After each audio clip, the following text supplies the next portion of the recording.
야단목 채널을 찾아주셔서 감사드립니다. 구독과 좋아요는 사랑입니다. 이야기 시작하겠습니다.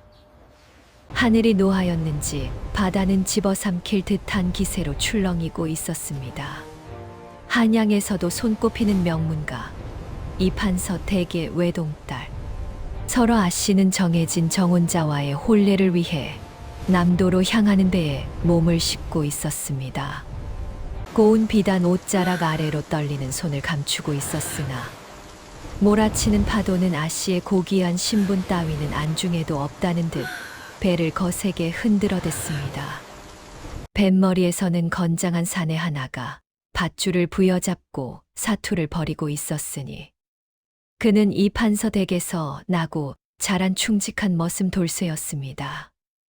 돌쇠는 어릴 적부터 설화 아씨를 그림자처럼 따르며 지켜온 사내로 바위처럼 단단한 팔뚝과 깊은 눈매를 지니고 있었습니다. 비바람이 몰아쳐 눈을 뜨기조차 힘든 와중에도 돌쇠의 시선은 오직 아씨가 계신 선실만을 향하고 있었습니다. 아씨, 조금만 견디십시오. 소인이 반드시 지켜드릴 것이옵니다. 돌쇠의 외침은 거센 바람 소리에 묻혀버렸으나 그의 진심만은 거친 파도를 뚫고 아씨의 귓가에 닿는 듯하였습니다.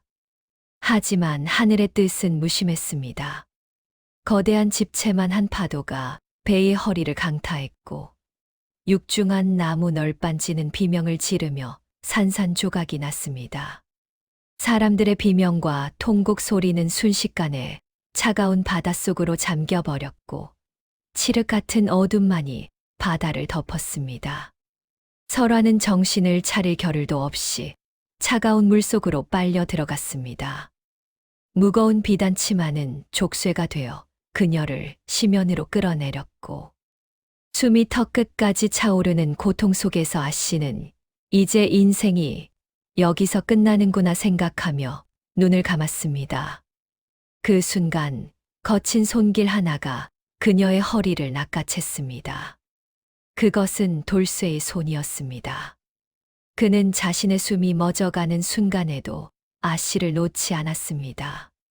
부서진 배 조각 하나를 붙잡고 돌쇠는 거친 물결에 몸을 맡겼습니다.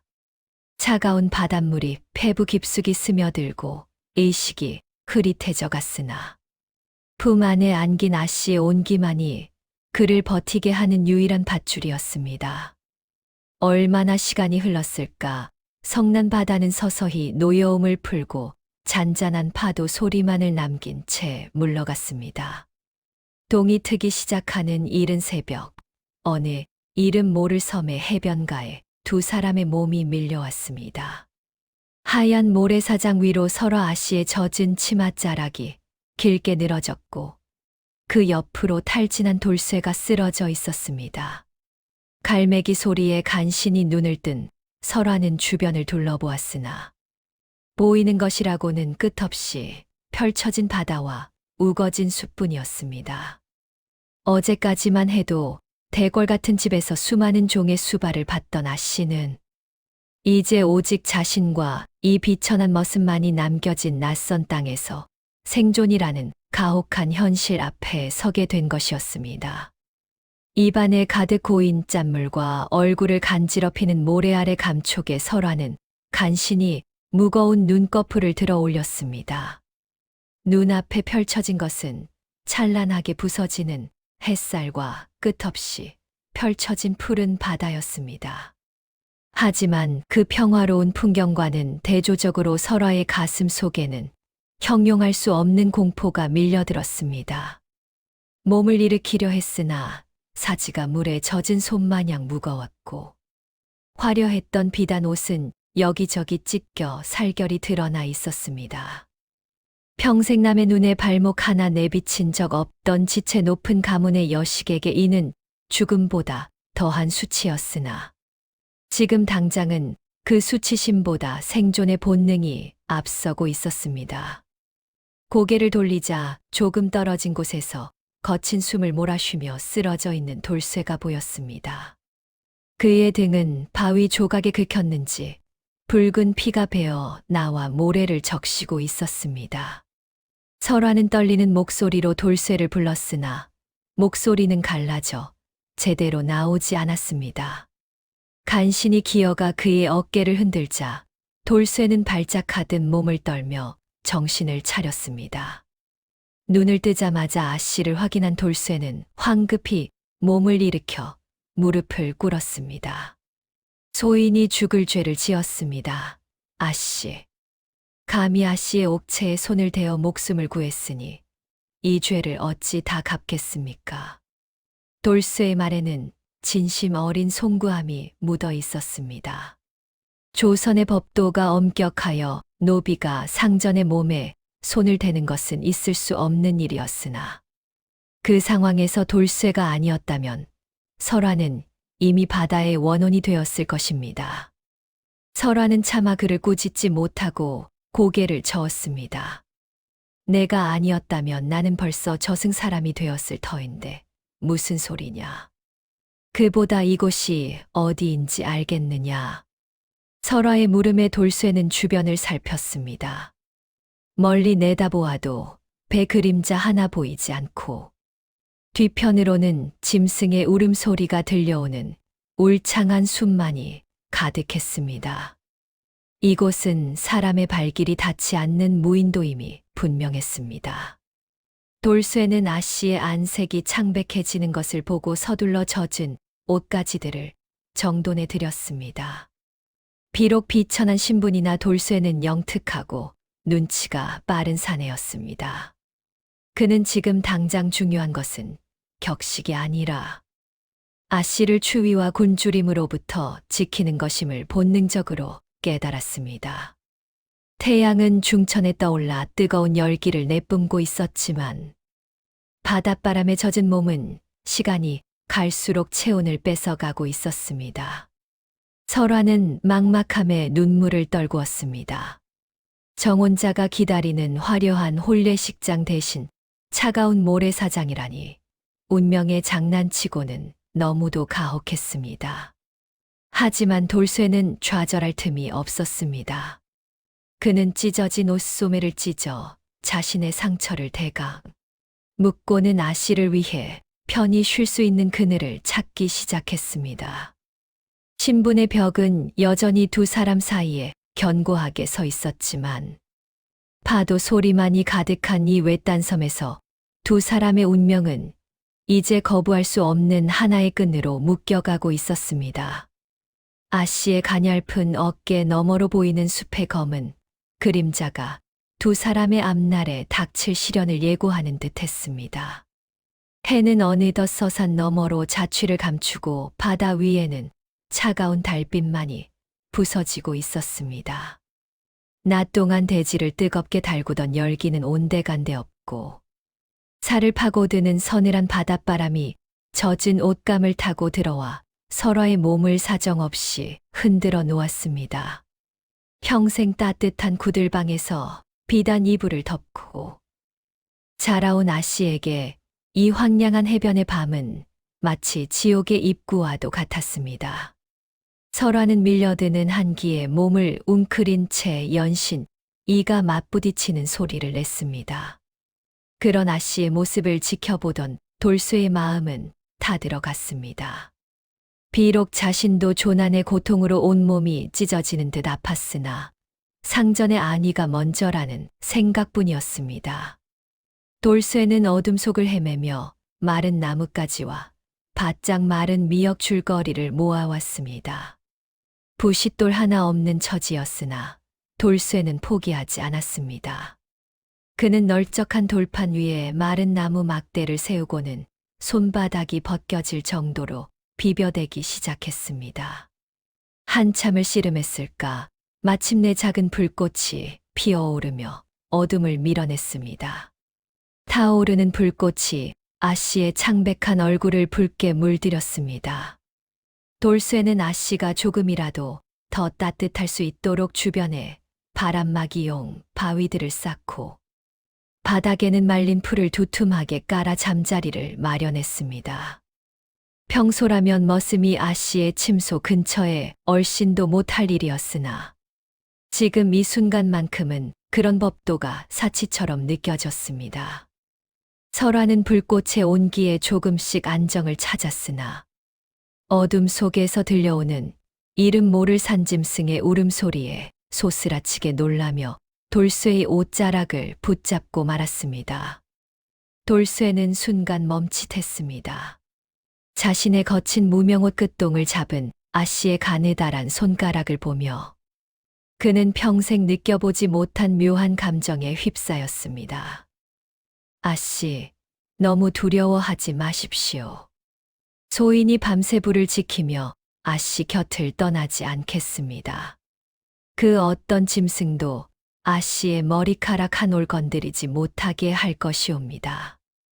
돌쇠의 목소리는 낮고 묵직했으나 그 안에는 바위보다 단단한 결의가 담겨 있었습니다. 설화는 그 목소리에 의지하여 조금씩 마음을 진정시켰습니다. 밤이 깊어갈수록 바닷바람은 더욱 거세졌고 모닥불은 바람에 이리저리 춤을 추었습니다.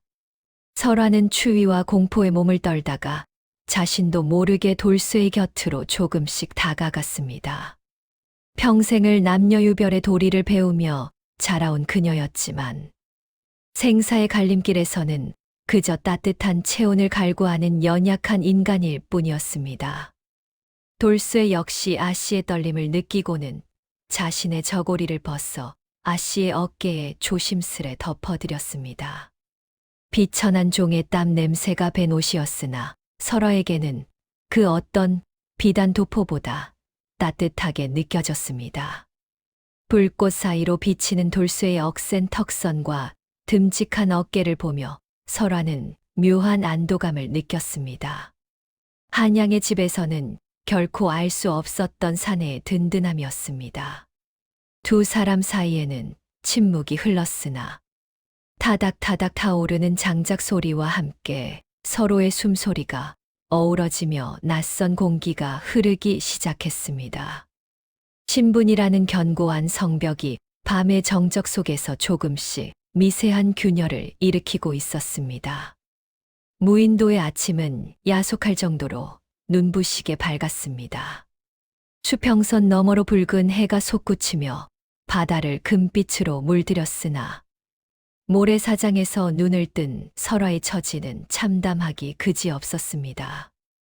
밤새 한기에 떨며 잠을 설친 탓에 온몸은 매를 맞은 듯 쑤셔왔고 무엇보다 평생 느껴본 적 없는 극심한 기갈이 그녀를 괴롭혔습니다.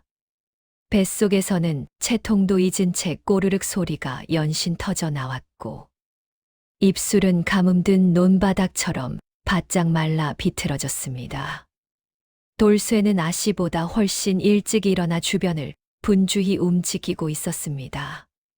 그는 이미 바닷가 바위 틈을 샅샅이 뒤져 손바닥만 한 전복 몇 개와 엄지손가락, 굵기의 소라들을 한 바구니 가득 채취해 온 상태였습니다.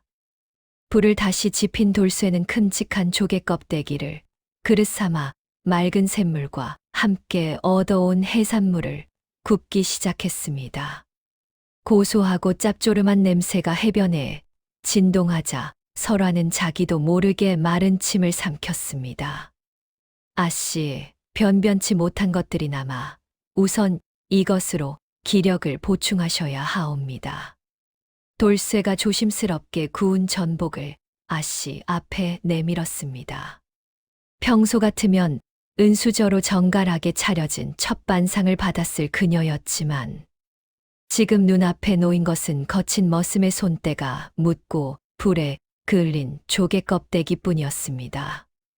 설화는 순간 주춤했습니다.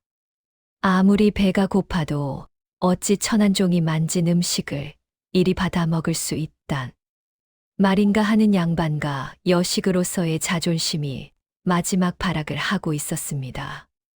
하지만 허기는 자존심보다 훨씬 잔인하고 강렬했습니다. 돌쇠는 아씨의 망설임을 눈치채고는 얼른 고개를 돌려 바다를 바라보았습니다. 아씨께서 소인의 미천한 손길을 꺼리시는 줄 잘 알고 있사옵니다.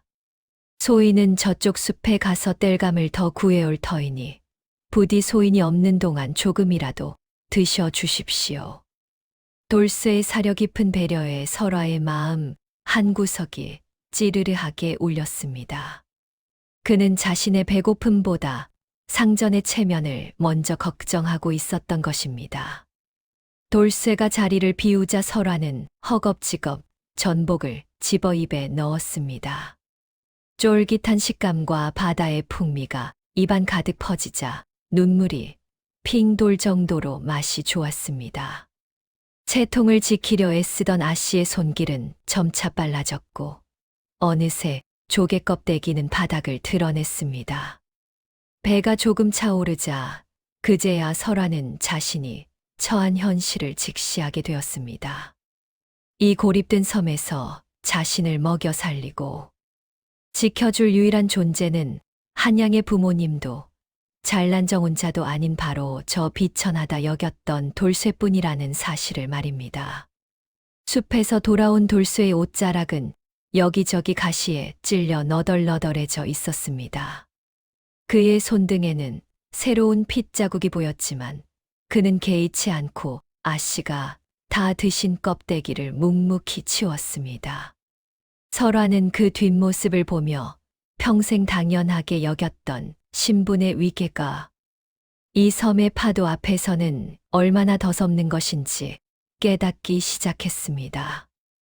억센 팔 근육과 땀방울 맺힌 돌쇠의 뒷덜미는 이제 더 이상 천한 종의 것이 아니라 생사의 갈림길에서 자신을 지탱해 주는 유일한 기둥으로 보이기 시작한 것입니다. 두 사람을 가로막고 있던 보이지 않는 높은 성벽에 커다란 금이 가기 시작한 첫 번째 아침이 그렇게 지나가고 있었습니다. 해변의 뜨거운 볕은 한낮이 되자 살을 태울 듯이 내리쬐었습니다.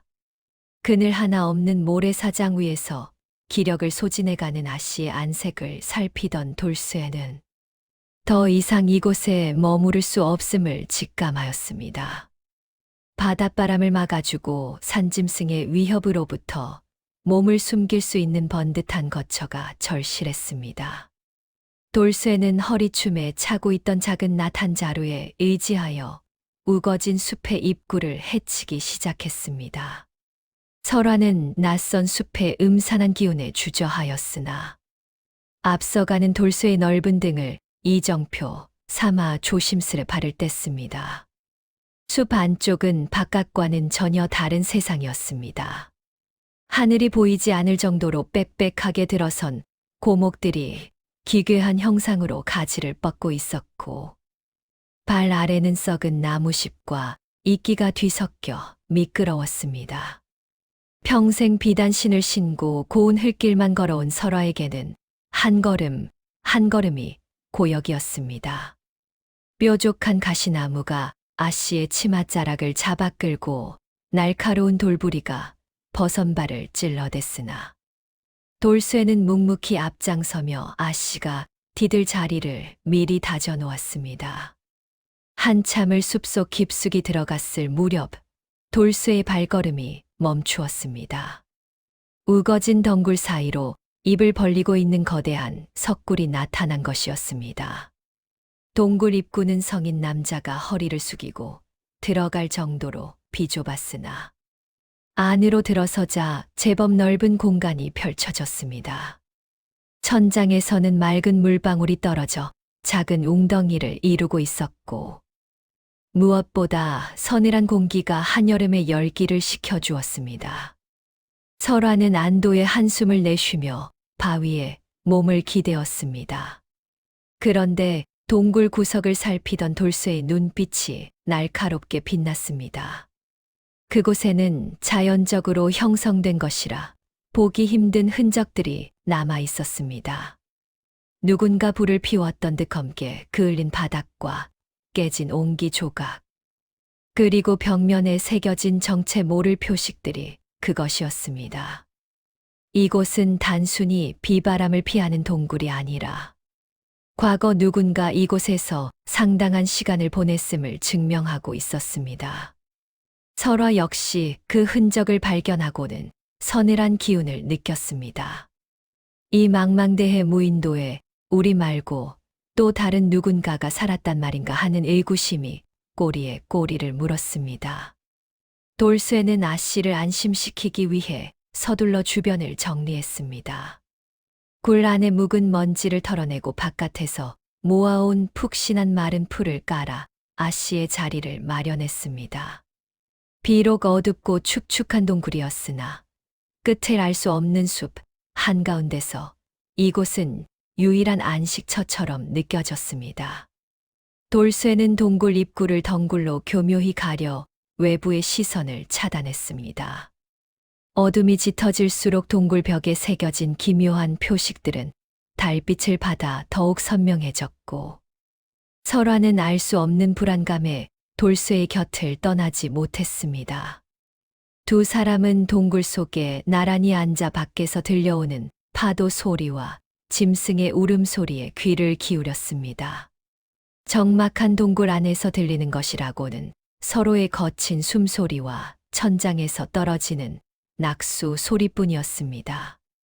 돌쇠는 아씨가 잠들 때까지 뜬 눈으로 밤을 지새우며 입구를 지켰습니다.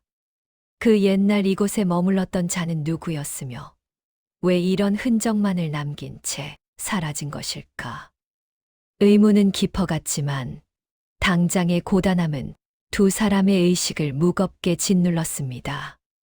무인도에서의 두 번째 밤은 그렇게 기묘한 긴장감 속에서 깊어만 갔습니다.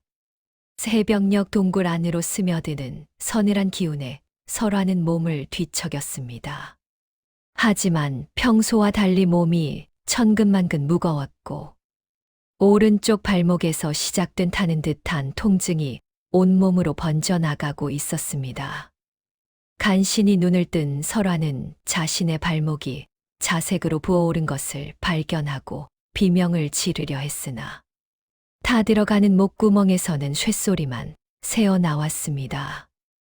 밤사이 동굴 깊은 곳에 숨어있던 독충이 아씨의 고운 살결을 범한 것이었습니다. 아침 거리를 구하러 나갔던 돌쇠가 돌아와 아씨의 상태를 보고는 아연실색하였습니다. 아씨, 정신을 차리십시오. 소인의 목소리가 들리십니까? 돌쇠는 황급히 아씨의 발목을 살폈습니다. 두 개의 선명한 이빨 자국과 그 주변으로 퍼진 검붉은 혈관은 섬에 서식하는 맹독 진해의 소행임이 분명했습니다. 이 독은 제때 다스리지 못하면 반나절도 되지 않아 심장이 멈추는 무서운 독이었습니다. 설화의 이마에는 식은땀이 비 오듯 흘렀고 눈동자는 이미 초점이 흐려져 허공을 헤매고 있었습니다. 돌쇠는 지체할 시간이 없음을 깨달았습니다. 그는 어릴 적 의원댁에서 잔심부름하며 들었던 기억을 더듬었습니다. 이런 맹독에는 섬 그늘진 절벽 끝에서 자라는 흑진초라는 약초가 특효라는 사실을 떠올렸습니다. 하지만 그곳은 거센 바닷바람이 몰아치고 발을 헛디디면 그대로 목숨을 잃는 험준한 곳이었습니다. 돌쇠는 아씨를 차가운 바닥에 눕히고 젖은 수건으로 이마를 닦아주며 떨리는 목소리로 말했습니다. 아씨, 조금만 견디십시오. 소인이 반드시 약을 구해올 터이니 절대로 정신줄을 놓으시면 아니 되옵니다.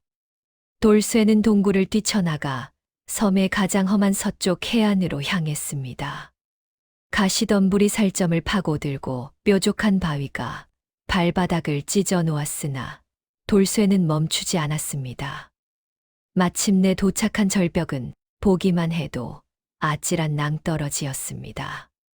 그 틈새에 보랏빛 잎을 가진 흑진초가 바람에 흔들리고 있었습니다.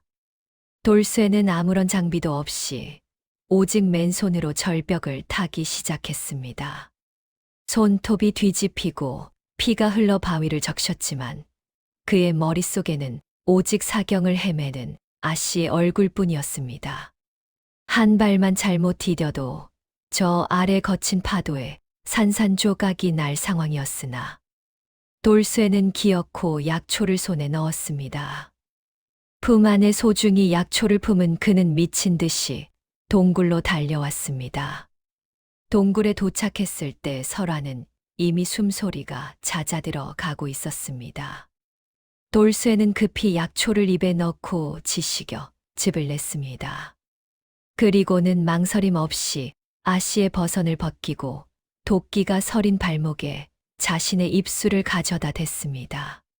신분의 위견이 남녀의 유별이니 하는 것은 이미 저 멀리 던져버린 지 오래였습니다.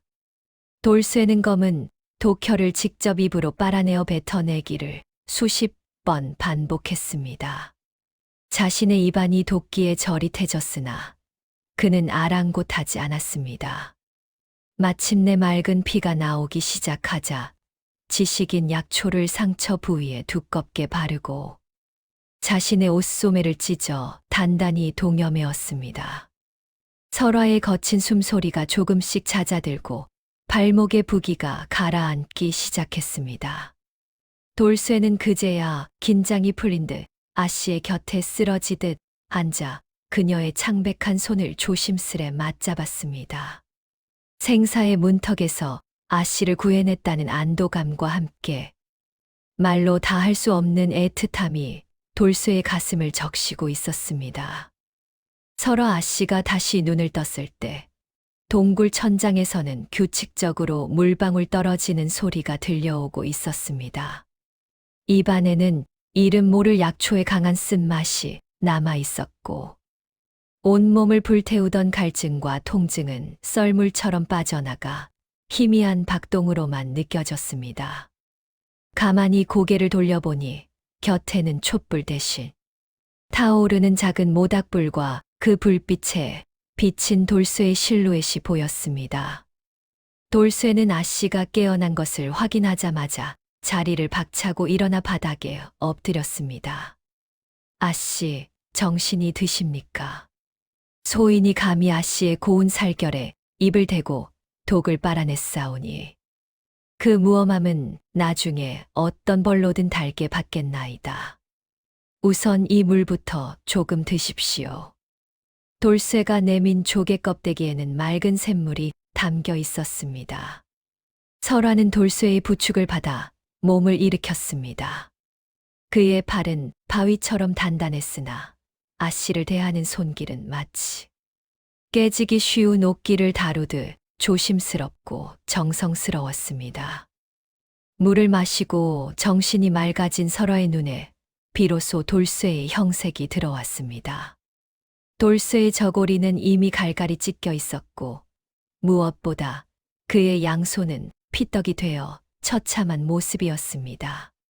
손톱은 절반이 깨져 나갔고 마디마디마다 깊은 상처가 나 피가 맺혀 있었습니다. 아씨의 발목에 바른 약초를 구하기 위해 그 험한 절벽을 맨손으로 오르내렸음을 짐작하기란 어렵지 않았습니다. 설화는 가슴 한구석이 옥죄어오는 듯한 통증을 느꼈습니다. 그것은 진해의 독보다 더 지독하고 저릿한 감정이었습니다. 내 손이 왜 이 모양이냐. 설화의 떨리는 물음에 돌쇠는 황급히 손을 뒤로 감추며 고개를 숙였습니다. 대수로운 일이 아니옵니다. 아씨의 옥체에 비하면 소인의 몸뚱이야 흘덩어리보다 못한 것이 아니겠습니까? 목숨을 보전하셨으니 소인은 그것으로 족하옵니다. 돌쇠의 말투는 여전히 비천한 종의 격식을 차리고 있었으나 설화는 이제 그 너머에 있는 한 사내의 진심을 보았습니다.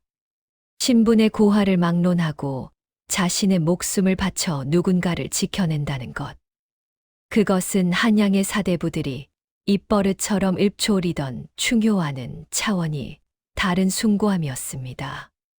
설화는 자신도 모르게 손을 뻗어 돌쇠의 피 묻은 손등을 살며시 잡았습니다. 돌쇠는 마치 불에 대기라도 한 듯 몸을 떨었으나 아씨의 손길을 거부하지 못했습니다. 아씨의 희고 고운 손가락이 머슴의 거친 손등 위에 머물렀습니다. 두 사람 사이에는 긴 침묵이 흘렀으나 그것은 어색함보다는 깊은 위로의 시간이었습니다. 설화는 깨달았습니다. 이곳 무인도에서는 이판서 댁의 아씨도 천한 머슴 돌쇠도 아닌 그저 서로의 온기가 없으면 쓰러질 수밖에 없는 두 명의 가련한 인간일 뿐이라는 사실을 말입니다. 그날 밤 설화는 돌쇠가 깔아준 마른 풀 위에서 이전과는 다른 평온함을 느끼며 잠이 들었습니다. 곁에서 묵묵히 밤을 지키는 돌쇠의 거친 숨소리가 자장가처럼 감미롭게 들려왔습니다. 평생을 가두고 있던 양반과 여식이라는 굴레가 이 어두운 동굴 안에서 조금씩 가벼워지고 있었습니다.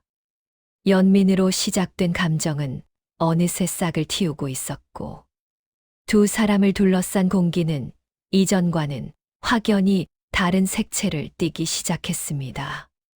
하지만 이 평화도 잠시 동굴 밖에서는 섬의 진실을 알리는 파도 소리가 더욱 거세게 울려 퍼지고 있었습니다. 기력을 회복한 설화 아씨와 돌쇠는 동굴 밖으로 나와 다시금 해변을 마주했습니다. 도끼가 빠진 발목은 여전히 시큰거렸으나 돌쇠의 극진한 간호 덕분에 설화는 제법 힘차게 모래를 밟을 수 있었습니다. 하지만 두 사람의 눈앞에 펼쳐진 바다의 풍경은 며칠 전과는 사뭇 다른 위압감을 뿜어내고 있었습니다. 수평선 너머로 구름이 낮게 깔리고 파도는 마치 굶주린 짐승처럼 해변의 바위를 거칠게 핥아대고 있었습니다. 돌쇠는 바다를 바라보며 한참 동안 미간을 찌푸린 채 움직이지 않았습니다. 그는 어린 시절 남도 바닷가에서 자라 물길의 흐름을 잇는데 능숙했습니다. 그런 그의 눈에 이 섬 주변의 물살은 기이하기 짝이 없었습니다. 밀물과 썰물의 때가 어긋나 있었고 섬을 빙 둘러싼 채 거대한 소용돌이가 보이지 않는 성벽처럼 바다를 가로막고 있었습니다. 이는 배가 섬으로 다가오기도 힘들 뿐만 아니라 이곳에서 배를 띄워 나가는 것은 자살행위나 다름없음을 뜻했습니다. 아씨, 이 섬은 예사로운 땅이 아닌 듯하옵니다. 돌쇠의 목소리는 파도 소리에 섞여 낮게 깔렸습니다. 물길이 꼬여 한 번 들어온 것은 결코 내어주지 않겠다는 심산으로 요동치고 있사옵니다. 지나가는 상선이 우리를 발견하기를 기다리는 것만으로는 기약이 없사옵니다. 돌쇠의 말에 설화의 가슴은 다시금 내려앉았습니다. 평생을 성벽 안에서 보호받으며 살아온 그녀에게 거대한 자연의 거부라는 것은 감당하기 힘든 절망이었습니다.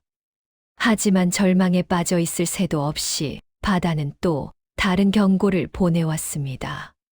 썰물이 빠져나간 자리에 평소에는 보이지 않던 기괴한 형상의 바위들이 솟아올랐는데 그 바위들 틈새에는 오래전 난파된 배들의 파편과 썩어가는 돛대들이 뒤엉켜 있었습니다. 그것은 마치 이 섬이 집어삼킨 수많은 생명의 무덤처럼 보였습니다. 설화는 그 처참한 광경을 보며 전율했습니다. 자신들 또한 저 파편들처럼 이곳에서 잊힌 존재가 될지도 모른다는 공포가 엄습했습니다. 돌쇠는 아씨의 떨리는 어깨를 보며 마음을 굳게 먹었습니다. 그는 아씨를 지키기 위해서라도 이 섬의 저주를 깨고 나갈 방도를 찾아야 했습니다. 돌쇠는 섬의 지형을 다시 살피기로 했습니다.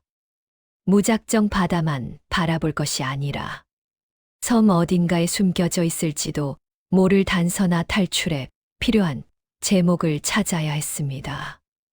두 사람은 다시 울창한 숲을 향해 발을 옮겼습니다. 해변의 모래사장은 이미 거센 파도에 잠겨 흔적조차 사라지고 있었습니다. 숲으로 들어서기 직전 설화는 뒤를 돌아 바다를 보았습니다. 하얀 거품을 내뿜으며 울부짖는 파도는 마치 가지 말라고 붙잡는 손길 같기도 하고 어서 이 지옥 같은 곳을 떠나라는 마지막 경고 같기도 했습니다. 돌쇠는 아씨의 손을 잡고 묵묵히 숲에 어둠 속으로 이끌었습니다.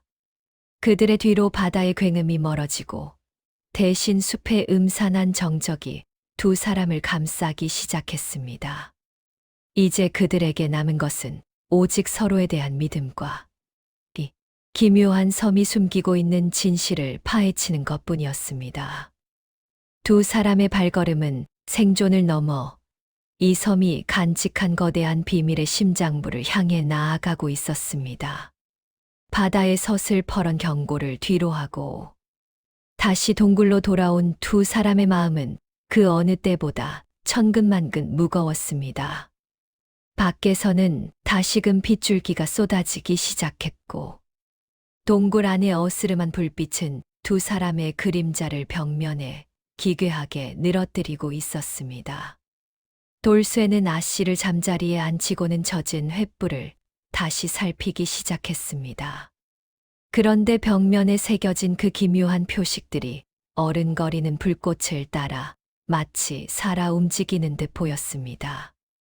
돌쇠는 문득 무언가에 홀린 듯 가장 깊숙한 곳에 위치한 커다란 바위 틈으로 손을 뻗었습니다. 그곳에는 켜켜이 쌓인 먼지 속에 가려진 작은 목함 하나가 숨겨져 있었습니다. 세월의 풍파에 칠은 다 벗겨지고 나무는 푸석하게 사가 있었으나 그것이 사람의 손길로 만들어진 귀한 물건임은 한눈에 알 수 있었습니다. 돌쇠가 조심스럽게 함을 열자 그 안에는 누렇게 변색한 종이 뭉치와 붓한 자루가 놓여 있었습니다. 설화는 본능적으로 그것이 이 섬의 비밀을 풀어줄 유서 깊은 기록임을 직감하고 돌쇠의 곁으로 다가갔습니다. 종이 위에 적힌 글귀는 세도가의 여식인 설화에게는 낯익은 정갈한 필체였습니다. 그것은 수십 년 전 조정의 당쟁에 휘말려 호련히 사라졌던 한 선비의 유배 일기였습니다. 일기의 첫 장에는 이곳이 지도에도 기록되지 않은 귀리도라 적혀 있었습니다. 한 번 발을 들이면 귀신이 되어야만 나갈 수 있다는 저주받은 섬. 선비는 자신이 이곳에 버려진 이유와 섬을 둘러싼 기괴한 물길의 정체에 대해 피를 토하는 심정으로 기록해 두었습니다. 기록에 따르면 이 섬 주변의 소용돌이는 단순한 자연현상이 아니었습니다. 특정 절기마다 바다 밑바닥에 거대한 지맥이 뒤틀리며 물길을 뒤섞어 놓는데 이를 용의 숨결이라 불렀습니다. 선비는 이 현상을 이용해 섬을 탈출하려 수없이 시도했으나 번번이 실패했고 결국 고립된 채 이곳에서 생을 마감한다는 절망적인 고백을 남겼습니다. 설화는 선비의 한 맺힌 글귀를 읽어 내려가며 전신에 소름이 돋는 것을 느꼈습니다. 자신들 또한 이 섬의 거대한 톱니바퀴에 맞물린 가련한 희생양일지도 모른다는 공포가 밀려왔습니다. 하지만 일기의 마지막 장에는 희망의 단서가 하나 적혀 있었습니다. 용의 숨결이 잦아들고 물길이 순해지는 유일한 시기. 즉 보름달이 바다 정중앙에 걸리고 조수 간만의 차가 가장 극심해지는 날이 바로 탈출의 기회라는 것이었습니다.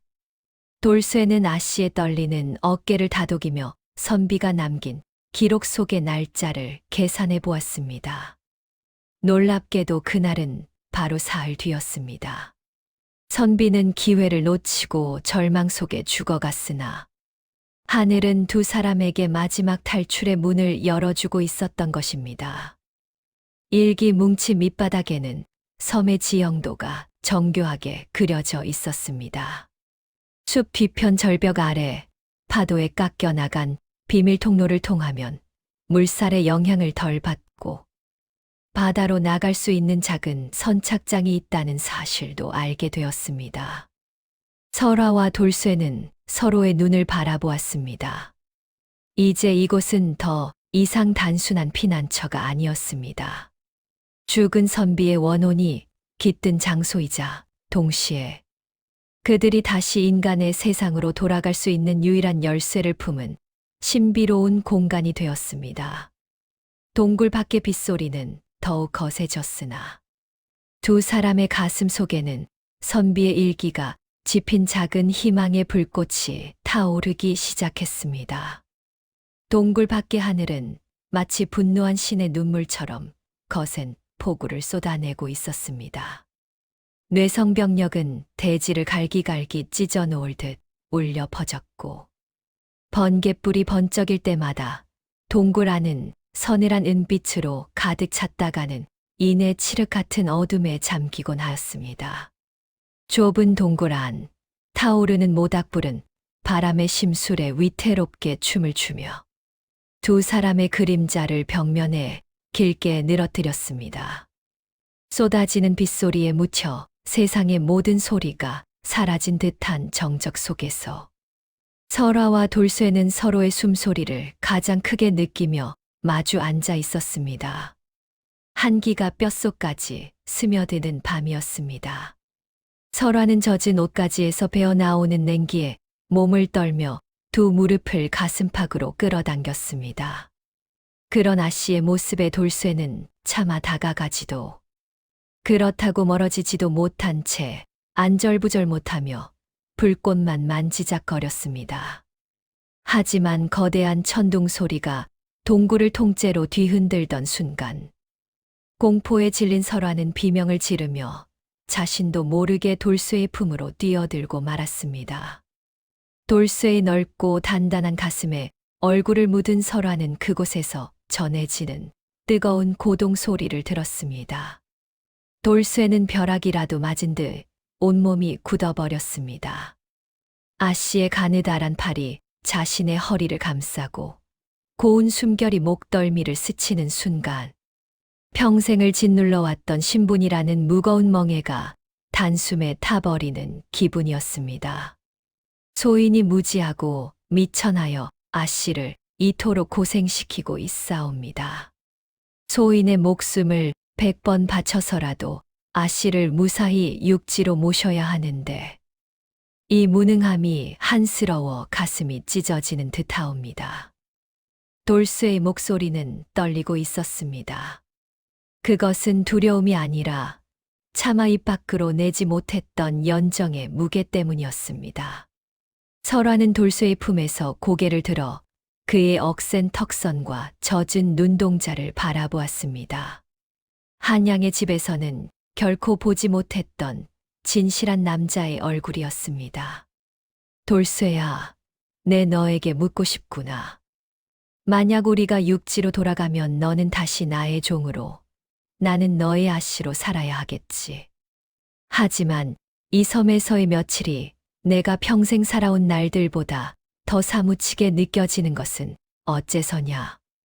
설화의 눈에서 한 줄기 눈물이 흘러내려 돌쇠의 손등에 떨어졌습니다. 그 눈물은 뜨거운 인두가 되어 돌쇠의 심장을 지져 놓았습니다. 돌쇠는 더 이상 참지 못하고 아씨의 고운 얼굴을 두 손으로 조심스럽게 감싸 쥐었습니다. 거친 굳은 살이 박힌 손이었으나 그 손길만큼은 봄바람보다 부드러웠습니다. 아씨, 소희는 어릴 적부터 아씨의 그림자만 밟아도 가슴이 뛰어 숨을 쉬지 못하던 미천한 종놈이옵니다. 감히 아씨를 마음에 품은 죄로 지옥에 떨어진다 해도 지금 이 순간만큼은 아씨를 소인의 여인으로 부르고 싶사옵니다. 돌쇠의 고백은 빗소리를 뚫고 설화의 가슴 깊은 곳에 화살처럼 박혔습니다. 두 사람의 입술이 닿을 듯 말 듯 가까워진 순간 동굴 안의 공기는 폭풍 전야처럼 팽팽하게 긴장되었습니다. 설화는 눈을 감으며 돌쇠의 품속으로 더 깊이 파고들었습니다. 세상의 법도와 가문의 명예, 정혼자와의 약속 따위는 저 거센 파도에 쓸려가 버린 지 오래였습니다. 오직 생존의 끝자락에서 만난 두 남녀의 원초적인 감정만이 불꽃처럼 타오르고 있었습니다. 좁은 동굴은 이제 더 이상 피난처가 아니라 두 사람이 신분의 허물을 벗어던지고 온전한 인간으로 마주하는 비밀스러운 혼례청이 되어가고 있었습니다. 어둠 속에서 서로를 탐색하는 두 사람의 손길에는 애틋함과 절박함이 뒤섞여 있었으며, 밤은 그들의 비밀을 감추어 주려는 듯 더욱 깊어만 갔습니다. 동굴 안을 뜨겁게 달구었던 폭풍 같은 감정의 여운이 채 가시기도 전에 무심한 태양은 다시금 수평선 위로 솟아올랐습니다. 어색하면서도 묘한 정적이 감도는 아침, 설화 씨와 돌쇠는 차마 서로의 눈을 온전히 마주하지 못한 채 탈출을 위한 준비를 서둘렀습니다. 지난밤의 고백은 두 사람의 가슴 속에 잊을 수 없는 문신처럼 새겨졌으나, 당장 발등에 떨어진 것은 사흘 뒤로 다가온 용의 숨결, 즉 탈출의 기회를 잡는 것이었습니다. 돌쇠는 어제 일기에서 보았던 선착장의 위치를 확인하기 위해 섬의 북쪽 해안으로 향하는 길을 텄습니다. 빗물에 씻긴 숲은 평소보다 더욱 짙은 흙내음과 풀 비린내를 내뿜고 있었습니다. 돌쇠는 아씨의 앞길을 가로막는 덩굴들을 쳐내며 나아갔는데, 문득 무언가 이상한 기운을 감지하고 발걸음을 멈추었습니다. 그의 예민한 감각이 숲의 질서가 미세하게 어긋나 있음을 알리고 있었습니다. 돌쇠는 아씨를 자신의 등 뒤로 숨기며 주변을 살피기 시작했습니다. 습한 진흙바닥 위에는 빗물에 반쯤 지워진 흔적들이 남아 있었는데, 그것은 멧돼지나 호랑이 같은 짐승의 발자국이 아니었습니다. 그것은 분명히 집신을 신은 사람의 발자국이었습니다. 설화 역시 돌쇠의 시선을 따라 바닥을 내려다보고는 경악을 금치 못했습니다. 이 섬에는 오직 자신들뿐이라 믿었건만, 누군가 아주 최근에 이곳을 지나간 흔적이 역력했습니다. 더욱 기괴한 것은 그 발자국의 방향이었습니다. 그것은 숲의 바깥이 아니라 마치 두 사람이 머물고 있는 동굴 쪽을 향해 은밀하게 이어지다가 덤불 속으로 홀연히 사라져 있었습니다. 누군가 자신들의 일거수일투족을 어둠 속에서 지켜보고 있었다는 생각에 설화는 전신에 소름이 돋았습니다. 돌쇠는 낯을 움켜쥐고 주위를 경계하며 낮은 목소리로 속삭였습니다. 아씨, 소인의 곁에서 한치도 떨어지지 마십시오. 이 섬에 우리 말고도 다른 인간이 숨어 있는 모양입니다. 돌쇠의 눈빛은 짐승처럼 날카롭게 번득였습니다. 그는 단순히 길을 잃은 조난자가 아님을 직감했습니다. 조난자라면 응당불기를 보고 도움을 청하러 왔을 터인데, 이 흔적은 철저히 자신들을 숨기며 기회를 엿보는 자의 것이었습니다. 바람을 타고 스며드는 숲의 소리들 사이로 아주 미세하게 바스락거리는 소리가 들려오는 듯했습니다. 두 사람은 극도의 긴장감 속에서 북쪽 해변으로 발을 옮겼습니다. 숲의 나무들 사이사이가 마치 수천 개의 눈동자가 되어 자신들을 감시하는 듯한 압박감이 밀려왔습니다. 가끔 숲의 깊은 곳에서 정체 모를 새의 울음소리가 들려올 때마다 설화는 돌쇠의 옷자락을 꽉 움켜쥐었습니다. 보이지 않는 추격자의 존재는 두 사람의 연정에 찬물을 끼얹는 동시에 생존을 향한 투쟁심을 더욱 강렬하게 불태우게 했습니다. 마침내 도착한 북쪽 해안의 절벽 끝에서 돌쇠는 기어코 보지 말아야 할 것을 보고 말았습니다. 절벽 아래 바위 틈새에 숨겨진 작은 나룻배 한 척이 있었는데, 그 배는 파도에 밀려온 조난 선박이 아니었습니다. 검게 칠해진 선체와 날카로운 갈고리들이 달린 그것은 서해. 바다를 공포로 몰아넣는 해적들의 쾌속선이 분명했습니다. 이 섬은 단순한 무인도가 아니라 해적들이 약탈한 재물을 숨기고 쉬어가는 은밀한 소굴이었던 것입니다. 돌쇠와 설화의 등 뒤로 차가운 공포가 해일처럼 밀려들었습니다.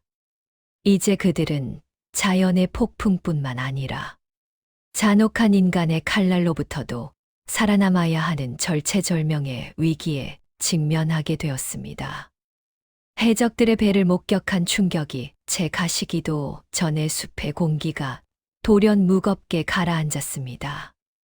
해안가 절벽에 소금기 섞인 바람마저 멈춘 듯한 기묘한 정적이 흐르고 뒤이어 숲 깊은 곳에서부터 지면을 울리는 육중한 발소리가 들려왔습니다.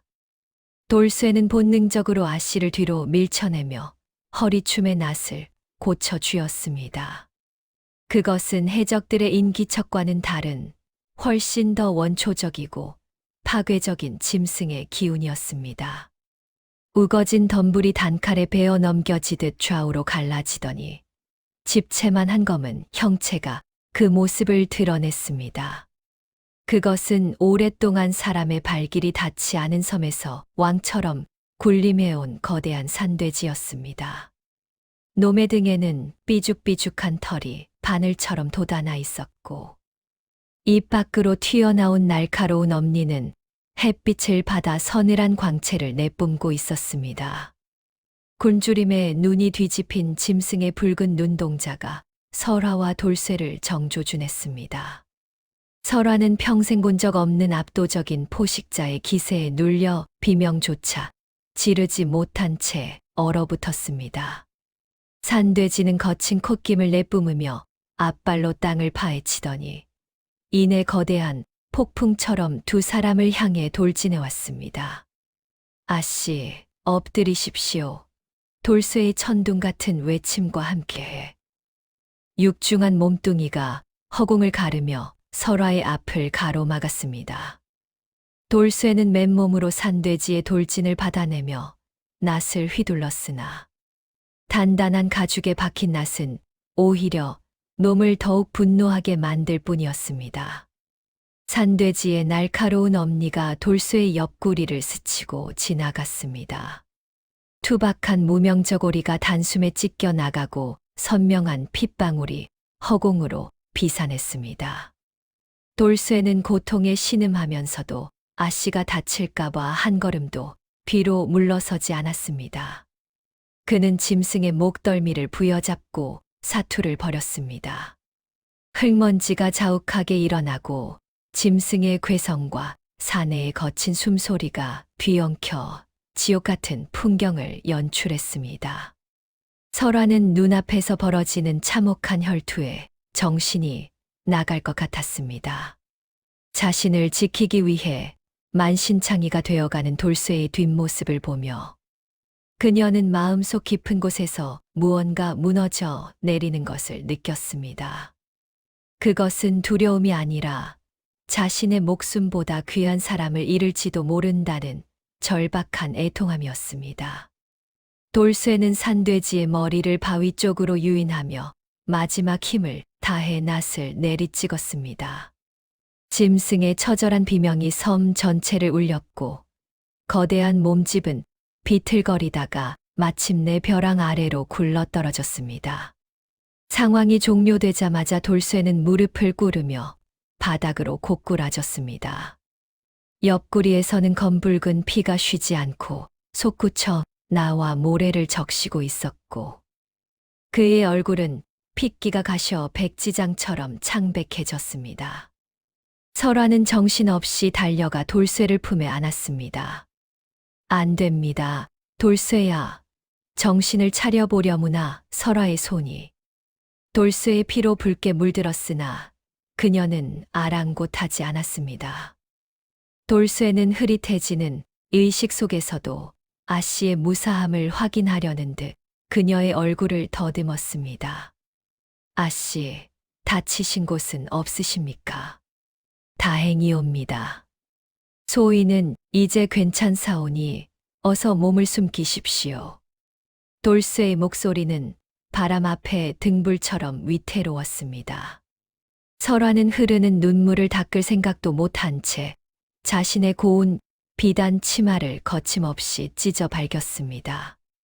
그리고는 돌쇠의 깊은 상처를 단단히 동여매기 시작했습니다.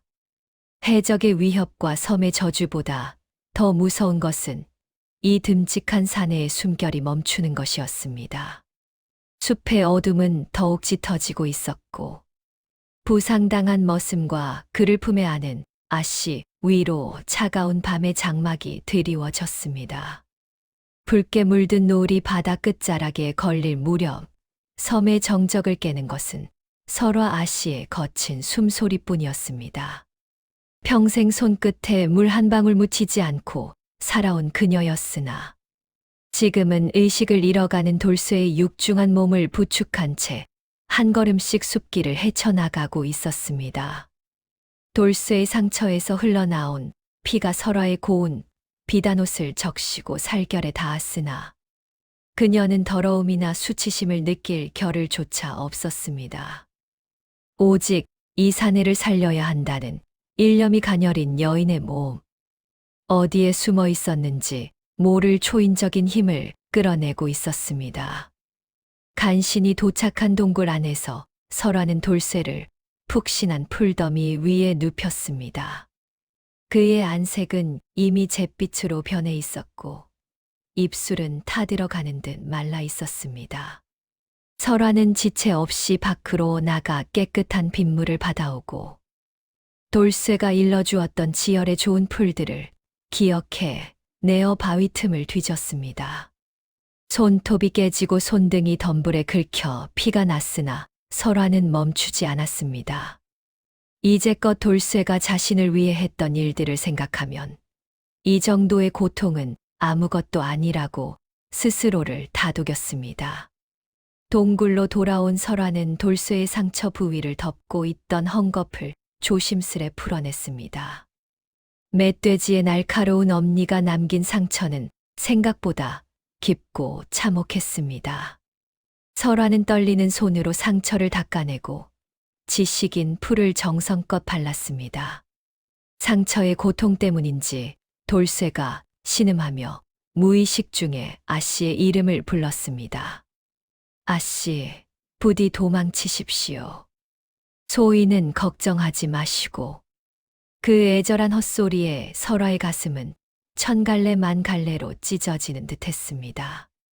설화는 돌쇠의 머리를 자신의 무릎에 뉘었습니다. 그리고는 타오르는 모닥불 빛을 빌려 그의 얼굴을 찬찬히 뜯어보았습니다. 뙤약볕에 그을린 피부, 고된 노동의 흔적이 역력한 이마의 주름, 그리고 자신을 지키려다 얻은 수많은 흉터들. 한양의 수려한 사대부들에게서는 결코 찾아볼 수 없었던 묵직한 생명력이 그곳에 있었습니다. 설화는 자신이 그토록 매달려왔던 신분이라는 것이 얼마나 더섭는 껍데기였는지 비로소 깨달았습니다. 이곳에서 자신은 아무것도 할 줄 모르는 무력한 존재였고 돌쇠야말로 자신의 세상을 지탱해주는 진정한 주인임을 인정하지 않을 수 없었습니다. 밤이 깊어지자 돌쇠의 몸에서 불덩이 같은 열이 오르기 시작했습니다. 설화는 자신의 저고리를 벗어 물에 적신 뒤 그의 가슴과 이마를 닦아주기를 수만 번 반복했습니다. 찬 기운에 자신의 몸이 떨려왔으나 아랑곳하지 않았습니다. 돌쇠가 한기를 느끼며 몸을 떨 때면 설화는 주저없이 그를 품에 꼭 안아 자신의 체온을 나누어 주었습니다.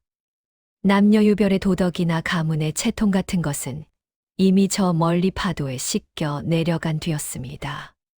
그저 한 사내를 사랑하고 아끼는 한 여인의 절박한 마음만이 동굴 안을 가득 채우고 있었습니다. 새벽녘 돌쇠의 거친 숨소리가 조금씩 잦아들고 열이 내리기 시작했습니다. 설화는 그제야 안도의 한숨을 내쉬며 그의 가슴팍에 머리를 기대었습니다. 피 비린내와 땀 냄새가 섞인 그의 채취가 세상 그 어떤 향기보다도 편안하게 느껴졌습니다. 주종의 관계는 이미 이곳에서 완전히 뒤바뀌어 있었습니다. 아씨는 머슴의 간호인이 되었고 머슴은 아씨의 온전한 안식처가 되었습니다. 하지만 두 사람의 운명은 여전히 한치 앞을 내다볼 수 없는 안개 속이었습니다. 숲 밖에서는 해적들의 그림자가 서서히 다가오고 있었고, 탈출의 기회인 용의 숨결은 이제 단 이틀만을 남겨두고 있었습니다. 동굴 틈새로 스며든 새벽빛이 돌쇠의 눈꺼풀을 두드렸습니다. 지독한 열기에 시달리던 밤이 지나고 정신을 차려보니 자신의 가슴팍에 머리를 기댄 채 잠든 설화 아씨의 모습이 가장 먼저 눈에 들어왔습니다. 밤새 자신을 간호하느라 엉망이 된 아씨의 옷자락과 흙먼지 투성이가 된 고운 손을 보며 돌쇠는 심장이 멎는 듯한 통증을 느꼈습니다. 비천한 종의 목숨을 구하기 위해 지체 높은 상전이 이토록 헌신했다는 사실은 돌쇠의 가슴에 평생 지워지지 않을 문신처럼 새겨졌습니다. 돌쇠는 아씨가 깨지 않도록 조심스레 몸을 일으켰으나 옆구리의 상처가 비명을 지르듯 쑤셔왔습니다. 하지만 그에게는 쉴 시간이 없었습니다. 용의 숨결이 몰아칠 탈출의 날이 바로 내일로 다가왔기 때문이었습니다. 돌쇠는 아씨를 위해 작은 열매들을 모아두고는 선비의 일기에 적혀있던 비밀 선착장으로 향했습니다.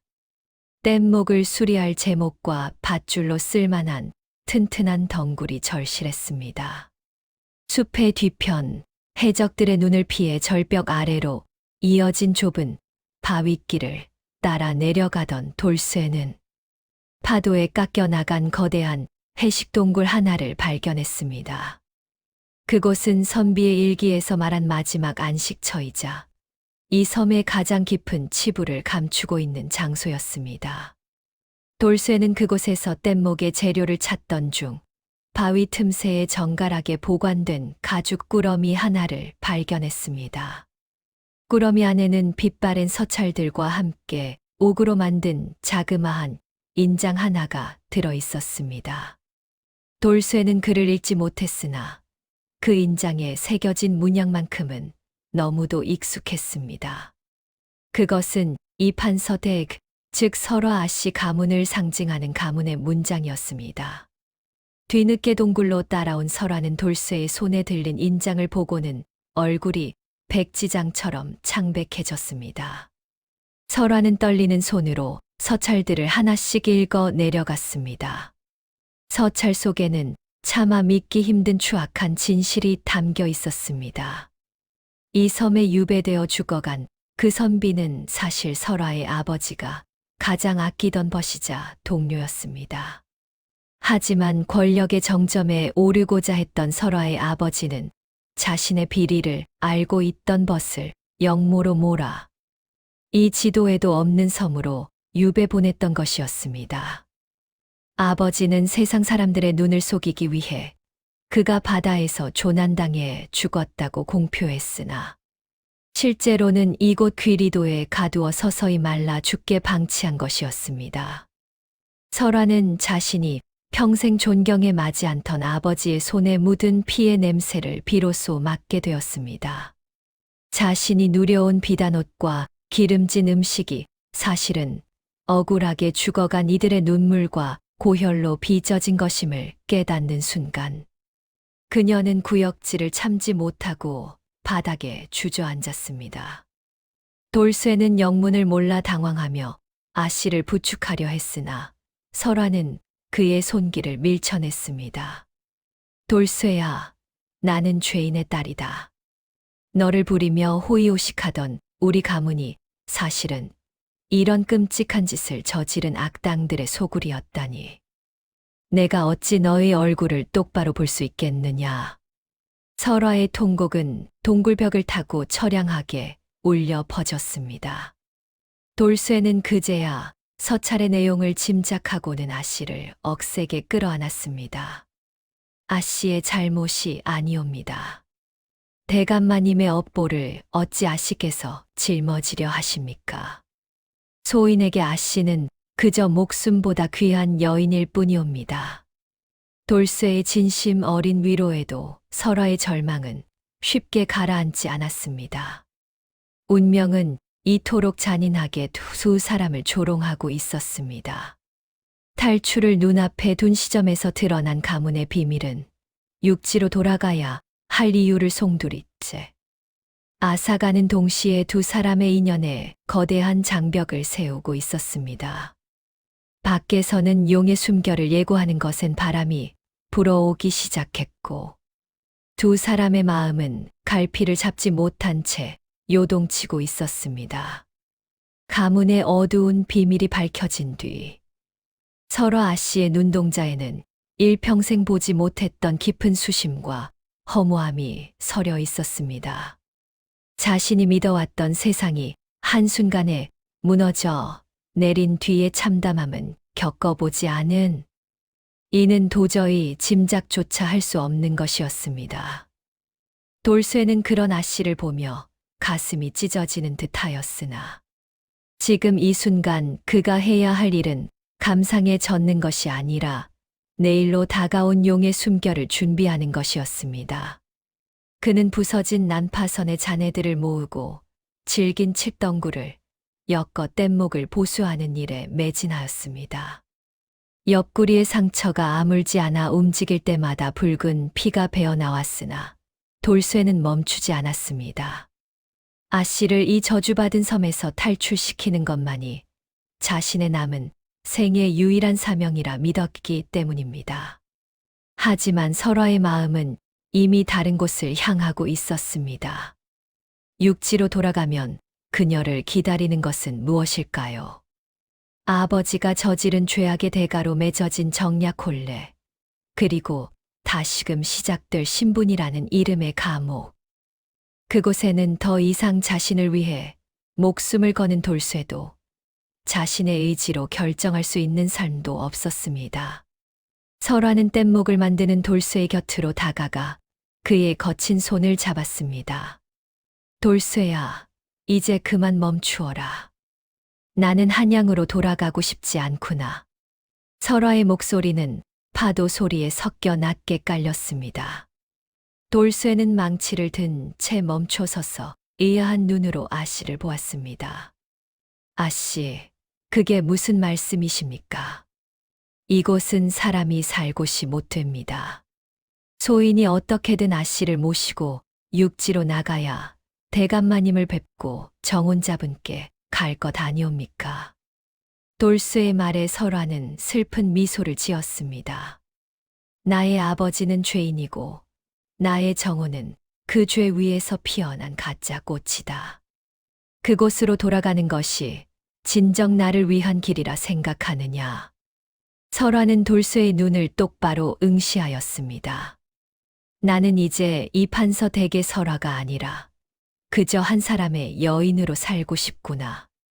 돌쇠 너의 곁에서 내가 잡아준 전복을 먹고 내가 지어준 동굴 안에서 잠들던 그 시간들이 내 인생에서 가장 빛나던 순간이었다. 돌쇠는 아씨의 고백에 숨이 멎는 듯한 충격을 받았습니다. 감히 꿈도 꾸지 못했던 말이 상전의 입에서 흘러나온 것입니다. 돌쇠는 무릎을 꿇고 설화의 발밑에 엎드렸습니다. 아씨, 소인은 비천한 종놈이옵니다. 아씨께서 소인과 함께 하신다면 평생을 도망자로 혹은 이름 없는 백성으로 고생하며 사셔야 할 터인데 소인이 어찌 그런 짐을 아씨께 지우겠습니까? 하지만 설화의 결심은 바위처럼 단단하였습니다. 고생이라 하여도 너와 함께라면 그것이 나의 낙이 될 것이다. 돌쇠야, 나를 데리고 저 먼 바다 넘어 우리를 아는 이가 아무도 없는 땅으로 가주겠느냐? 그곳에서 주종이 아닌 부부로 살 수 있다면 나는 더 바랄 것이 없다. 두 사람의 시선이 공중에서 얽히며 뜨거운 불꽃을 일으켰습니다. 돌쇠는 마침내 결심한 듯 아씨의 손을 꽉 쥐었습니다. 소인의 목숨은 이제 아씨의 것이옵니다. 용의 숨결이 불어오는 내일 새벽, 우리는 육지가 아닌 새로운 세상을 향해 배를 띄울 것이옵니다. 그 어떤 풍랑도 그 어떤 추격자도 소인이 막아낼 것이니 부디 소인만 믿으십시오. 보름달이 차오르기 시작한 무인도의 밤은 두 사람의 대담한 약속을 축복하듯 고요하였습니다. 하지만 그 고요함 뒤에는 섬의 또 다른 주인인 해적들의 서늘한 칼날이 번뜩이고 있었습니다. 이제 두 사람에게 남은 것은 생사를 건 탈출과 그들의 사랑을 증명할 최후의 사투뿐이었습니다. 바람의 방향이 바뀌고 있었습니다. 용의 숨결이 다가오고 있다는 증거였습니다. 새벽의 서늘한 기운이 채 가시기도 전이었습니다. 보름달은 바다 한가운데 걸려 은빛 물길을 만들고 있었고, 돌쇠와 설화 씨는 마지막 탈출을 위해 뗏목을 선착장으로 옮길 채비를 마쳤습니다. 그런데 갑자기 섬의 정적을 깨는 둔탁한 소리가 들려왔습니다. 그것은 파도 소리도 짐승의 울음소리도 아니었습니다. 여러 척의 배가 해변의 자갈밭에 부딪히며 내는 육중한 마찰음과 거친 사내들의 고함이었습니다. 돌쇠는 본능적으로 설화의 손을 잡아 동굴 깊숙한 곳으로 이끌었습니다. 아씨, 숨을 죽이십시오. 놈들이 왔습니다. 돌쇠의 눈빛은 그 어느 때보다 날카롭게 빛났습니다. 동굴 밖에서는 수십 개의 횃불이 일렁이며 섬의 어둠을 찢어발기고 있었습니다. 그것은 관군의 배가 아니었습니다. 돛에 그려진 기괴한 문양과 제각각인 복색, 그리고 허리춤에 찬 구부러진 칼날들은 그들이 바다를 공포로 몰아넣는 악명 높은 해적들이라는 사실을 증명하고 있었습니다. 놈들은 익숙한 듯 섬의 지형을 누볐습니다. 이 섬은 단순히 그들이 거쳐가는 곳이 아니라 약탈한 보물을 숨겨두고 추적을 피하는 비밀 기지였던 것입니다. 횃불의 불빛이 점차 두 사람이 숨어있는 동굴 입구로 다가왔습니다. 설화는 공포에 몸을 떨며 돌쇠의 품으로 파고들었습니다. 만약 들킨다면 죽음보다 못한 삶이 기다리고 있을 것임을 그녀는 잘 알고 있었습니다. 어둠 속에서 거친 발소리가 멈추었습니다. 이보게, 여기 동굴 입구의 덩굴이 어색하게 가려져 있지 않은가. 한 해적의 목소리가 들리자마자 날카로운 칼날이 덩굴을 베어 넘겼습니다. 쏟아져 들어오는 횃불 연기에 두 사람은 기침을 참으며 뒷걸음질 쳤습니다. 마침내 놈들의 우두머리로 보이는 흉측한 상처를 가진 사내가 동굴 안으로 들어섰습니다. 놈은 바닥에 흩어진 깨진 옹기 조각과 설화의 비단 옷자락을 보며 비열한 웃음을 지었습니다. 호, 이게 누구신가? 이 황량한 귀리도에 어찌 이런 귀한 손님이 계셨을까? 놈의 시선이 설화의 고운 얼굴에 머물자 탐욕스러운 빛이 번뜩였습니다. 돌쇠는 아씨의 앞을 가로막으며 낯을 지켜들었습니다. 감히 누구 몸에 손을 대려 하느냐? 죽고 싶지 않거든 당장 물러가라. 돌쇠의 외침은 결연했으나 동굴 안으로 들이닥친 수십 명의 해적을 상대하기엔 역부족이었습니다. 해적 우두머리는 돌쇠의 누더기 옷과 설화에 찢어진 비단 치마를 번갈아 보더니 껄껄거리고 웃었습니다. 머슴 놈이 상전을 지키겠다고 낯을 들었구먼. 가련하도다. 저 계집의 옷새를 보니 예사 집안 여식이 아니야. 한양의 세도가의 몸값을 요구하면 평생 먹고 살 재물이 쏟아지겠지. 놈들은 돌쇠를 비웃으며 서서히 포위망을 좁혀왔습니다. 설화는 돌쇠의 상처 입은 옆구리에서 다시금 피가 배어 나오는 것을 보고 절망했습니다. 자신을 지키려다 이미 만신창이가 된 돌쇠가 이 수많은 도적을 당해낼 수는 없었습니다. 하지만 돌쇠의 눈에는 포기라는 단어가 없었습니다. 그는 아씨를 뒤로 밀쳐내며 짐승 같은 포효를 내뱉었습니다. 아씨, 소인이 길을 터드릴 터이니 뗏목으로 달려가십시오. 해적들의 비열한 웃음소리와 돌쇠의 절박한 외침이 동굴벽을 타고 뒤섞였습니다. 이제 두 사람에게 남은 것은 기적 같은 운명 아니면 처참한 죽음뿐이었습니다. 해적 우두머리가 손짓하자 놈들의 칼날이 일제히 돌쇠를 향해 쏟아졌습니다. 무인도의 평화는 산산이 조각났고 동굴 안은 피 비린내와 화염의 연기로 가득 차기 시작했습니다. 두 사람의 사랑이 시험대에 오른 진정한 사투가 이제 막 시작되고 있었습니다. 좁고 어두운 동굴 안은 순식간에 아비규환의 수라장으로 변하였습니다.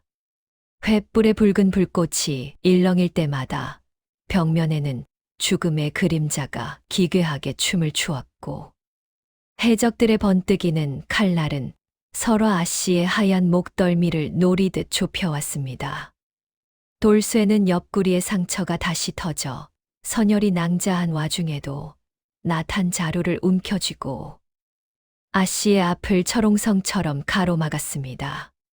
비천한 종의 몸에서 뿜어져 나오는 기세라고는 믿기지 않을 만큼 그의 눈빛에는 사랑하는 여인을 지키고자 하는 광기 서린 투지가 서려 있었습니다.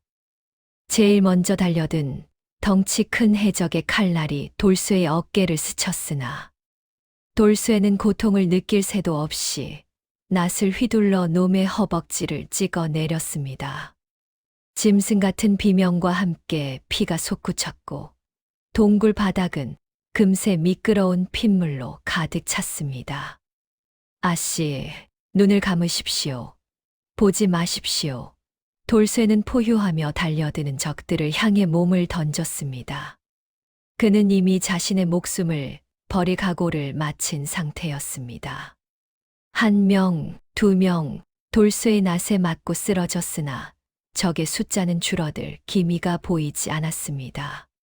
설화는 공포에 질려 뒷걸음질 치다 벽면에 놓여있던 타오르는 장작더미를 발견하였습니다. 그녀는 평소라면 불똥 하나에도 소스라치게 놀랐을 연약한 아씨였으나 지금은 아니었습니다.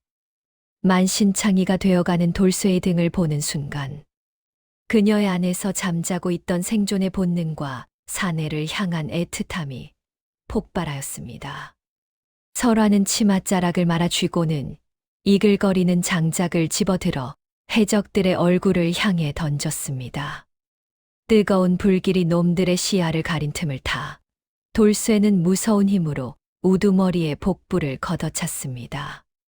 동굴 안의 연기는 더욱 자욱해졌고 횃불이 바닥에 떨어져 기름이 번지면서 불길은 걷잡을 수 없이 번져나갔습니다. 해적들은 예상치 못한 강력한 저항에 당황하며 주춤거렸습니다. 그 틈을 놓치지 않고 돌쇠는 설화의 손을 낚아챘습니다. 아씨, 지금이 옵니다. 뒷길로 뛰십시오. 두 사람은 선비의 일기에 적혀있던 비밀, 통로를 향해 필사적으로 달렸습니다. 등 뒤에서는 해적들의 욕설과 칼날 부딪히는 소리가 끊이지 않았고 화염은 동굴을 통째로 집어삼킬 듯 무서운 기세로 타올랐습니다. 비밀 통로는 낮고 좁아 수미 턱 끝까지 차올랐으나 설화는 돌쇠의 손을 놓지 않았습니다. 돌쇠의 손등에서 전해지는 뜨거운 피의 온기가 그녀의 심장을 더욱 세차게 뛰게 하였습니다. 무너져 내리는 바위 조각과 쏟아지는 흙먼지 속에서 두 사람은 마침내 동굴 밖 깎아지른 듯한 절벽 아래 선착장에 도달하였습니다. 저 멀리 바다 위로 거대한 용의 숨결이 시작되려는 듯 물살이 소용돌이치며 기괴한 울음소리를 내고 있었습니다. 하지만 그들의 뒤를 쫓아온 해적 우두머리가 피 묻은 칼을 치켜들며 절벽 끝에 나타났습니다. 이놈들, 감히 나를 농락하고 살아서 나갈 줄 알았더냐.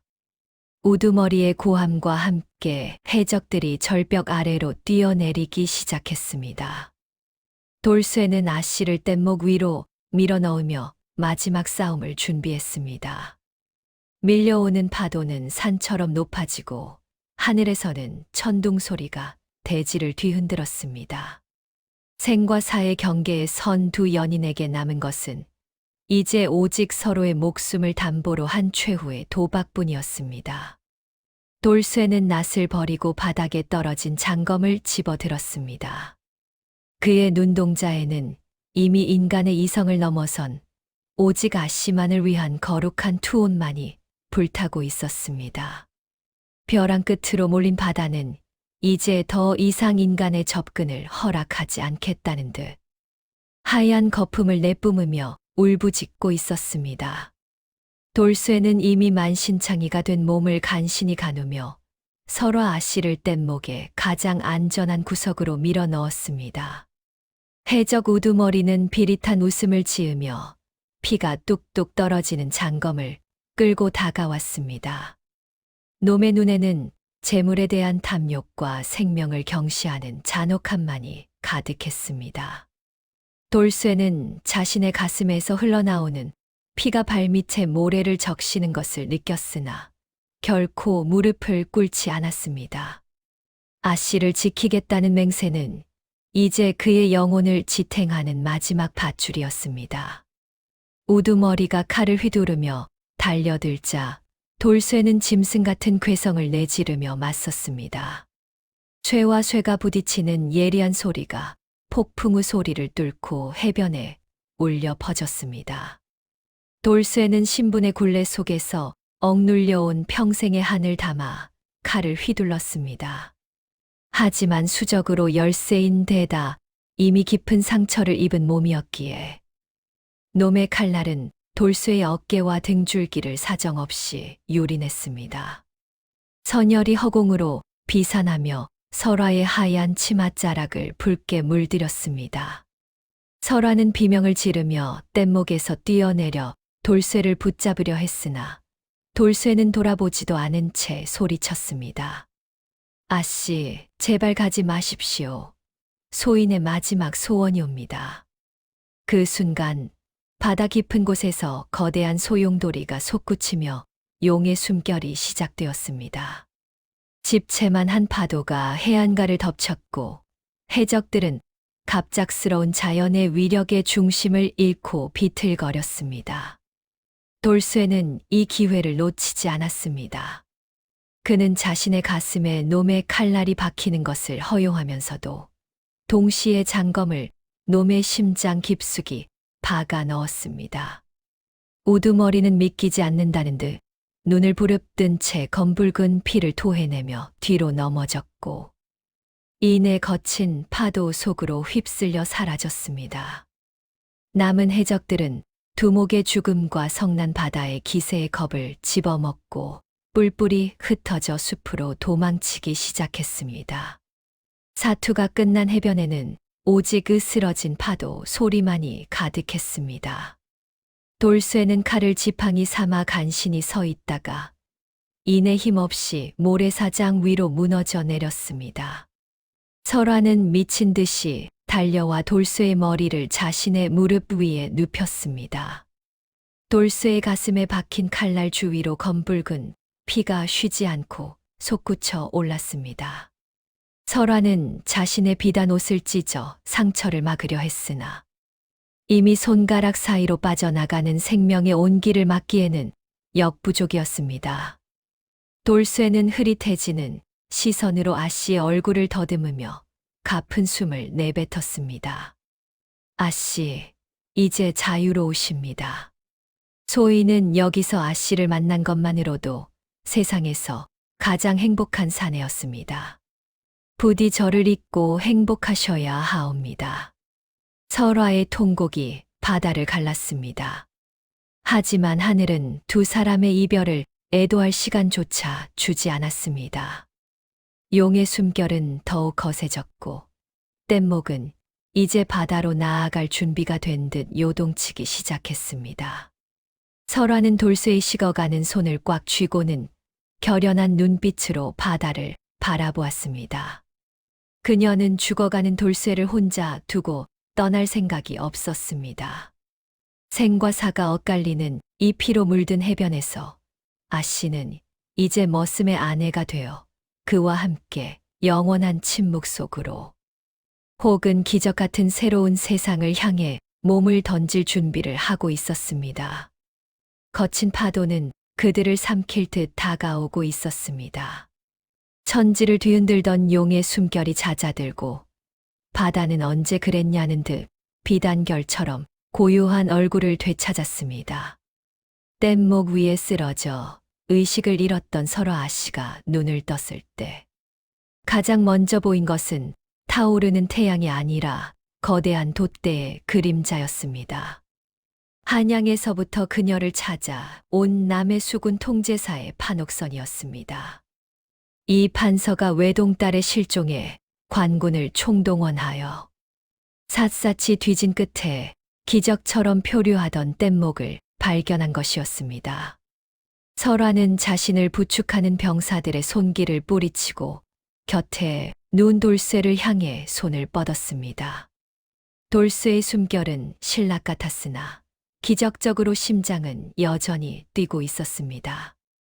육지로 돌아온 두 사람을 맞이한 것은 환대와 축복이 아닌 얼음장처럼 차가운 현실의 벽이었습니다. 설화는 대궐 같은 집안의 안방에 갇히다시피 격리되었고 돌쇠는 치료를 받기도 전에 상전의 옥체에 손을 대고 외딴 섬에서 며칠을 보냈다는 죄목으로 어두운 광에 던져졌습니다. 이 판서는 딸이 살아 돌아온 기쁨보다 가문의 명예에 흠집이 날까 노심초사하였습니다. 그는 섬에서의 일을 철저히 비밀에 붙일 것을 명령하였고 설화에게는 원래 예정되었던 정혼자와의 혼례를 서두르라 윽박질렀습니다. 하지만 설화의 가슴 속에는 이미 섬에서의 그 뜨거웠던 치랴의 기억이 문신처럼 새겨져 있었습니다. 그녀는 비단옷을 갈아입고 고운 음식을 마주할 때마다 자신을 위해 전복을 닦아주던 돌쇠의 묻은 손등이 떠올라 목이 메었습니다. 설화는 아버지의 발치에 엎드려 울며 간청하였습니다. 아버지, 그 사내는 저를 위해 목숨을 바쳤나이다. 그 사내가 없었다면 저는 벌써 바다의 원혼이 되었을 터인데 어찌 은혜를 원수로 갚으려 하십니까? 그러나 권력에 눈이 먼 아버지는 딸의 호소를 외면하며 돌쇠를 조용히 처단할 기회만을 엿보았습니다. 광 속에 갇힌 돌쇠는 상처의 고통보다 아씨를 다시는 볼 수 없다는 절망에 몸부림쳤습니다. 그는 자신이 살아남은 것이 오히려 아씨에게 짐이 되고 있음을 깨달았습니다. 어느 깊은 밤, 설화는 감시하는 종들의 눈을 피해 돌쇠가 갇힌 광으로 스며들었습니다. 창살 사이로 마주 잡은 두 사람의 손은 눈물로 젖어들었습니다. 아씨, 부디 소인을 잊고 귀한 분으로 사십시오. 소인은 아씨를 지킨 것만으로 제 생의 모든 소임을 다했나이다. 돌쇠의 애절한 당부에 설화는 고개를 저었습니다. 아니구나, 돌쇠야. 너 없는 이 화려한 지옥보다는 너와 함께했던 그 척박한 섬이 내게는 진정한 낙원이었다. 설화는 그날 밤 품속에 숨겨온 단도를 꺼내 자신의 머리카락을 잘라 돌쇠의 손에 쥐어주었습니다. 그것은 신분을 버리고 사내를 따르겠다는 여인의 마지막 정절이자 맹세였습니다. 두 사람은 어둠 속에서 소리 없는 통곡을 나누며 이 가혹한 조선의 땅에서는 허락되지 않을 인연을 저 세상에서라도 이어가자 약속하였습니다. 구조의 기적은 일어났으나 그들을 기다리는 것은 섬에서의 사투보다 더 잔인한 사회의 형벌이었습니다. 하지만 두 사람의 눈빛만큼은 어떤 고문과 압박에도 굴하지 않는 섬에서의 그 강인한 생명력을 여전히 품고 있었습니다. 이제 그들은 마지막 선택의 기로에 서 있었습니다. 명예로운 죽음인가, 혹은 비천하지만 자유로운 도망인가. 달빛조차 숨어버린 한양의 밤은 두 연인의 비극적인 운명을 무겁게 짓누르고 있었습니다. 혼례 전날 밤, 한양에 이판서댁은 잔치 준비로 떠들썩하였으나 정작 주인공인 설화 아씨의 방은 죽음과도 같은 정적만이 감돌고 있었습니다. 설화는 거울 속에 비친 자신의 화려한 혼례복을 무심히 바라보았습니다. 억지로 입혀진 붉은 원삼과 머리에 얹힌 무거운 족두리는 그녀를 옥죄는 최후의 사슬과도 같았습니다. 하지만 그녀의 눈동자는 절망 대신 고요한 결의로 빛나고 있었습니다. 설화는 소매 속에 미리 감추어둔 은장도를 꺼내어 손가락을 찔렀습니다. 그리고는 하얀 비단보에 피로 짧은 서신 한 장을 남겼습니다. 그것은 아버지가 저지른 죄악에 대한 고발이자 가문과의 영원한 절교 선언이었습니다. 같은 시각 광의 문이 소리 없이 열렸습니다. 설화가 평소 아끼던 노비 하나를 매수하여 돌쇠의 탈출을 도운 것이었습니다. 만신창이가 된 돌쇠는 어둠 속에서 나타난 설화의 손을 잡았습니다. 두 사람은 억수같이 쏟아지는 밤비를 맞으며 대궐 같은 집의 뒷담을 넘었습니다. 비단 신발은 진흙탕에 빠져 버려졌고 화려한 혼례복은 가시덤불에 찢겨 나갔으나 두 사람의 발걸음은 그 어느 때보다 가벼웠습니다. 그들은 정처 없이 남쪽으로 향했습니다. 사람이 살지 않는 척박한 땅이라도 서로의 온기만 있다면 그곳이 곧 낙원이라 믿었기 때문입니다. 이 판서는 딸의 실종에 경악하였으나 가문의 치부가 드러날까 두려워 관가에 신고조차 하지 못했습니다. 그는 설화가 섬에서 얻은 병으로 급사하였다고 거짓 기별을 돌리고는 빈관으로 장례를 치렀습니다. 그렇게 한양의 명문가 여식 설화는 세상에서 지워졌습니다. 세월이 흐른 뒤 남도 끝자락 이름 모를 어촌 마을에는 기묘한 부부의 이야기가 전설처럼 떠돌았습니다. 아내는 양반과 여식처럼 기품이 넘치고 사내는 온몸이 흉터투성이인 장사인데 두 사람의 금슬이 어찌나 지극한지 바다의 용왕도 시기할 정도라는 내용이었습니다. 그들은 비록 이름 없는 백성으로 살았으나 섬에서 보았던 그 찬란한 보름달 아래서 매일 밤 서로의 손을 맞잡으며 진정한 자유와 사랑을 누렸습니다. 우리가 오늘 이긴 이야기를 통해 되새겨야 할 가르침은 바로 이것입니다. 인간의 귀천은 태어날 때 정해진 신분의 껍데기에 있는 것이 아니라 위기의 순간에 보여주는 진실한 마음과 희생에 있다는 사실입니다. 거센 풍랑 속에서도 서로를 놓지 않았던 그들의 손길처럼 우리 삶에 닥치는 수많은 고난 또한 결국 진실한 연분과 꺾이지 않는 의지 앞에서는 길을 내어주기 마련입니다.